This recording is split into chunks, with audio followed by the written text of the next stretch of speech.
Hey everybody, Craig Cottle from Nature Reliance School, guest instructor with DansDepot.com. What we wanted to do is show you some more primitive skills. We try to do these from time to time too.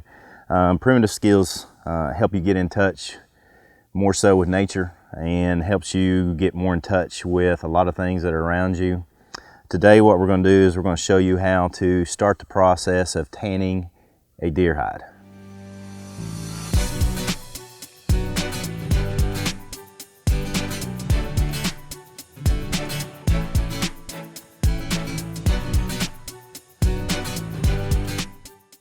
One of the first things that you need to do when you start to tan a deer hide is you want to get as much of the meaty muscle tissue off the deer hide as you possibly can. So you can see on this particular hide, this is not a deer that I skinned out. This is a deer somebody else skinned out and gave to me. But basically what's been left on there is this meaty portion. That's the stuff that's going to cause a lot of problems for you if you leave it on there. So one of the first things you need to do is get all of that off. And so, you know, this right here is fatty tissue. So basically what we're going to do is we're going to scrape this as best we can. And when we do this, we want to do this with basically a dull knife. You don't want a real sharp knife. If you have a super sharp knife, you'll cut right through your hide. So I've got this neck knife that I hand forged that doesn't keep an edge real well. So I usually use it for fleshing hides. But a lot of things that I've heard a lot of guys use spoons. I mean, just take a big, huge, like kitchen spoon and use it to scrape this sort of thing off. And we're going to get as much of that off, and we're going to get it prepped so that we can tan it at a later date. So all I've got here is basically one of the logs that I used and cut up when I did the chainsaw video. So that works out pretty good. And I just want to put my hide in such a way that I can get most of this off. I can get a lot of this off with just my hands. And so that's what I'll do, particularly that fatty tissue. So I want to do my best to get it all the way out to the edge so that when I get here, there's not, you'll see these hides, these deer hides, particularly these deer hides, they'll roll up on the ends and you'll have meat that gets left in there. You don't want to do that. So just get in there and get as much of this pulled off as you can, and I'm gonna basically do that. Obviously this is a monotonous job. Well, I don't know if monotonous is a good word. It's a time-consuming job. You just want to be patient with it because it takes a while to do. I'm not going to sit here and do this whole hide in front of you on video.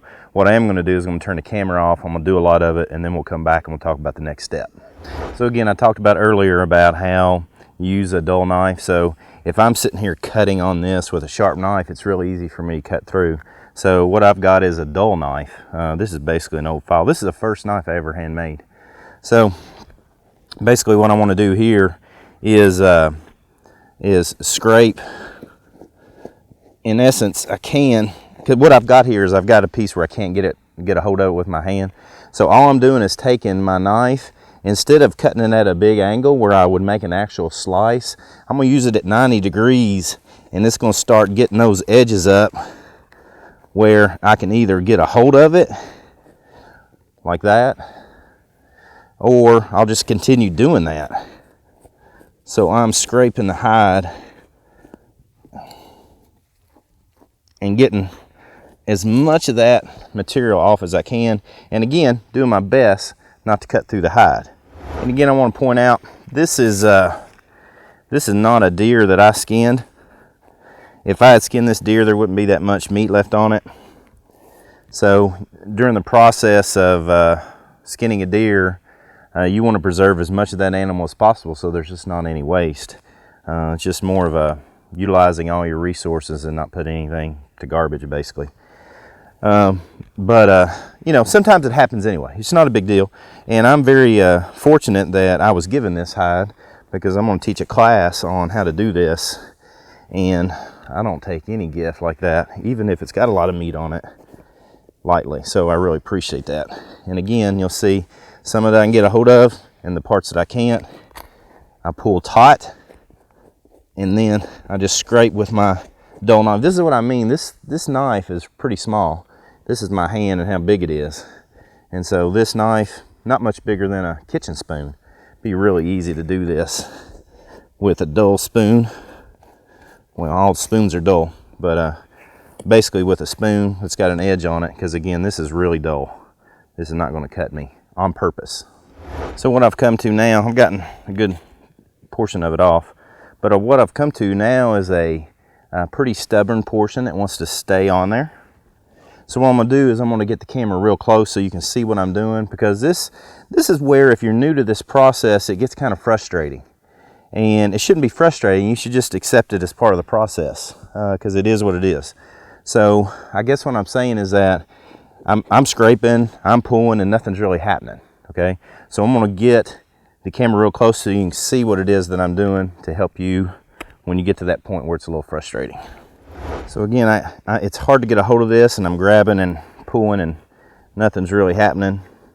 And you can see I can just do like that, and it's not really moving. So I want to put a lot of pressure on the hide over here. So I'm just pinning it against the log, and then I'm bearing not down to cut, not doing this, but what I'm doing is I'm bearing this direction so that I'm pushing the edge of the knife in a way that more of that hide is coming off. I mean, more of that fleshy portion is coming off. Now what you see here in this particular spot, and this is why I wanted to get in close, is this is where the person who skinned this out made a cut. Because basically what you do is when you're cutting the meat off, you hold this out and you just go down the line.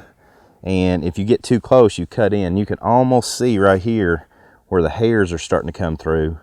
And if it's going to be buckskin or something like that where you're going to take the hair off, it's not a big deal. But if you're wanting to do this so that you leave the hair on, you don't want to cut a big hole in it, because that starts the hair to make it real easy for it to fall off, and then you got problems down the road. All right, the next thing that I want to show you that is a good helpful hint is, okay, I've scraped, I've pulled, I did exactly like I showed you before, like I showed you before, and I'm still having trouble getting this off. So now I want to use the point of my knife, and I want to do it in such a way that I don't cut the hide. So basically what I'm going to do is get a hold of the material that I'm having a hard time getting off. This is fleshy, fatty material. And when I pull it taut, which means I'm putting pressure here, you'll see that these fibers are wanting to pull apart, but they just can't yet. So basically what I do is I can even take the dull side of my knife, completely dull, and get most of that through. The key to doing that is pressure. If I try to do this without putting pressure, it's just going to end up cutting something. So I want to make sure that when I'm doing this, that I've got pressure on it, and you'll get it to where it eventually, and all I'm doing is going right down all those spots, eventually gets out to the edge, and you can get it off. So all I'm doing is doing that over and over and over, because when you get down here close to where the neck is, it wants to hang pretty tight. So again, there it is again, get in trouble. Can't get it scraped real good, can't get it pulled. So right there's those fibers that I'm talking about. That's what's hanging on to the hide. So I either take my sharp side, which again, this is a dull knife, or even my dull side, and just run down that edge and keep grabbing and pulling. And right there I cut through. That's not a problem. Just pull out some more and just keep doing that over and over, and eventually this just gets to the end and you're out to the edge. So what I want to show you here is basically the difference between a piece that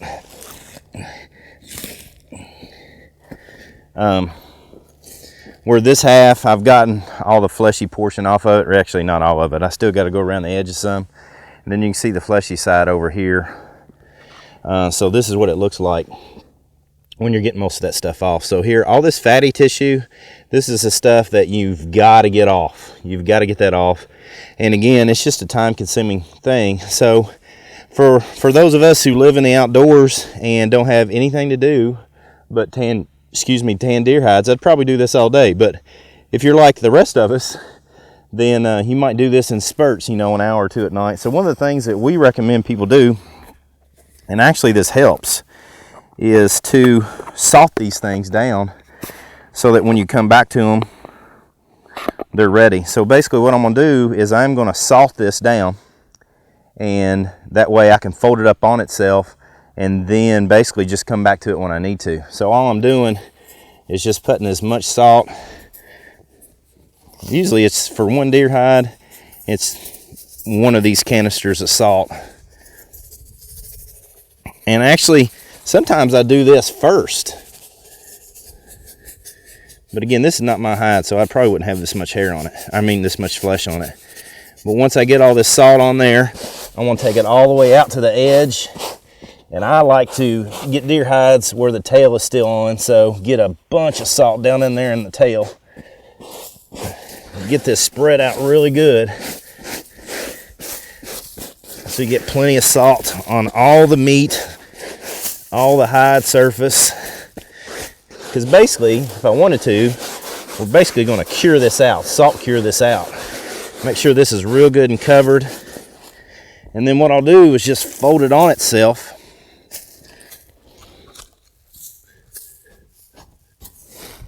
Roll this up.